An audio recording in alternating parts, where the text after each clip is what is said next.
여러분 안녕하십니까? 7월 22일 월요일에 뉴지스탁 마감 시황이었습니다.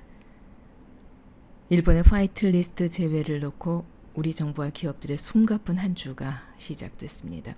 이번 주에 정부는 일본의 글로벌 무역지수 훼손에 대한 국제 여론전을 벌이는 한편 회유를 위한 의견서도 마감 시한에 맞춰서 일본 정부에 제출해야 합니다.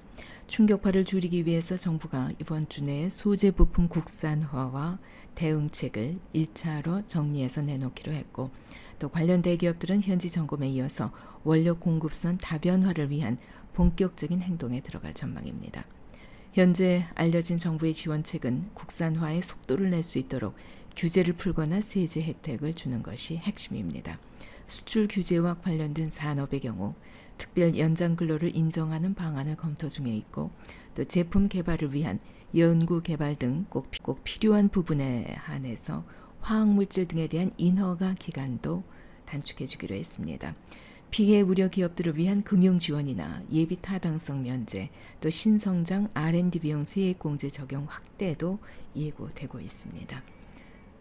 오늘 코스피 지수는 1.02포인트 내린 2093.34, 코스닥 지수는 0.72포인트 오른 674.78, 원달러 환율은 3원 상승한 1178.5원에 거래되고 있습니다. 코스피 시장에서는 외국인이 2,336억 원어치 순매수했고, 개인이 656억 원, 기관은 1,676억 원어치를 순매도했습니다. 코스닥 시장에서는 개인이 700억 원어치 순매수했고, 외국인은 231억 원, 기관은 381억 원어치를 순매도했습니다. 한일 무역 분쟁 이후 외국인들은 삼성전자와 SK하이닉스를 집중적으로 매수하고 있습니다. 한국에 대한 일본의 반도체 소재 수출 제재가 3주 가까이 이어지고 있는 가운데 삼성전자는 비메모리 사업의 핵심 기술인 EUV, 즉 극자외선 투자를 흔들림 없이 지속하고 있습니다. 올 상반기에 네덜란드 ASML로부터 EUV 노광기 8대를 도입했는데 대여섯 대 가량을 추가 주문한 것으로 파악됐습니다. 전체 투자 금액이 2조 원이 넘습니다. 일본이 EUV용 포토리지스트, 즉 감광액을 이번 제재 품목에 넣어서 압박을 하고 있긴 하지만 삼성전자는 내년 화성 EUV 전용 라인 가동 준비에 박차를 가하고 있습니다. 하지만 EUV 노광기를 독점 생산하는 ASML이 EUV 핵심 소재인 펠리클 개발 파트너로 일본의 미쓰이 화학을 선택하면서 앞으로 EUV용 PR에 이어서 새로운 위협이 될 가능성도 있어 보입니다. 하지만 한국도 일본에 맞서서 SNS텍이 2017년 7월부터 EUV용 펠리클 사업화를 위한 공정 개발을 진행하고 있습니다. 이 SNS텍이란 기업은 EUV용 펠리클 원천 기술을 확보해서 초기 시장 선점을 노리고 있는데 SML이 미쓰이 화학과 손을 잡으면서 현재로서는 상대적으로 불리한 상황에 처하게 됐습니다.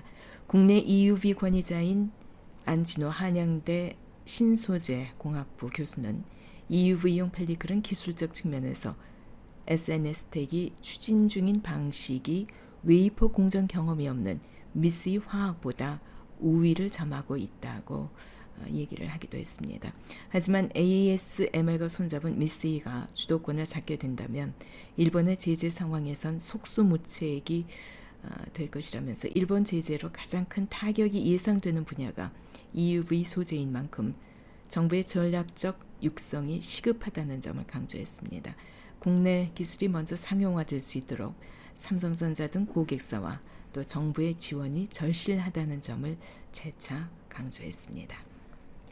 포스코케미칼이 축구장 20개 면적으로 조성 중인 양극재 광양 공장에 1단계 생산 설비를 마쳤습니다.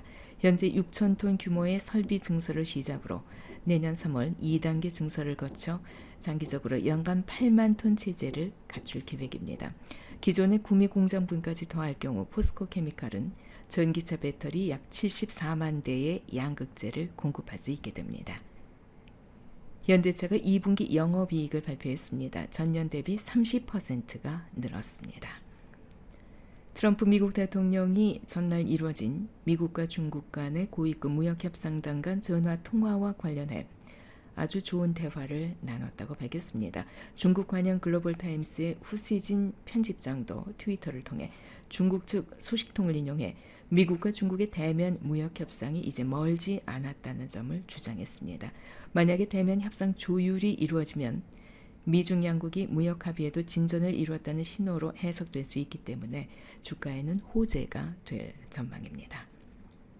오늘 특징 종목입니다. 삼화페인트. 패턴 종류와 깊이에 따라서 시야 각도 조절이 가능한 친환경 도료, UV 도료를 개발했습니다. 이 소식에 오늘 상한가 마감했습니다. 캠트로스. 전해액 첨가제와 포토 레지스트 핵심 소재를 공급 중입니다. 10.09% 상승 마감했습니다. 더구전자. 권리락 효과와 하반기 애플향 매출 기대로 9.16% 상승 마감했습니다. DK락. 전 세계 석유가스 투자 회복에 따른 고성장으로 2분기 영업이익이 전년 대비 93.9% 증가했습니다. 5.5% 상승 마감했습니다. SN텍. 지니아텍 인수로 대기업 플라즈마 사업이 이제 본격화됩니다. 12.5% 상승 마감했습니다. 마이크로브랜드. 낸드형 테스트에 최적화된 프로브 카드 생산 중입니다. 3D 낸드 가격 인상으로 수혜가 기대됩니다. 8.04% 상승 마감했습니다. 전날 치러진 일본 참의원 선거에서 개헌 세력이 과반을 넘어서면서 아베 일본 총리의 한국에 대한 게릴라성 규제는 지속될 가능성이 높다는 전망이 나왔습니다. 금융시장의 투자 심리 위축 역시 불가피하겠죠. 하지만 한국 규제에 대한 명분이 뚜렷하지 않고 한국의 기초 체력이 피해를 보는 만큼 일본은 물론이고 글로벌 시장 전체에 미치는 경제적 손실이 만만치 않기 때문에 미국 등의 중재를 계기로 한 발씩 양보하는 수순으로 갈등을 줄여나갈 것으로 예상되고 있습니다. 7월 22일 월요일에 뉴지스탁 마감 시황 뉴스였습니다.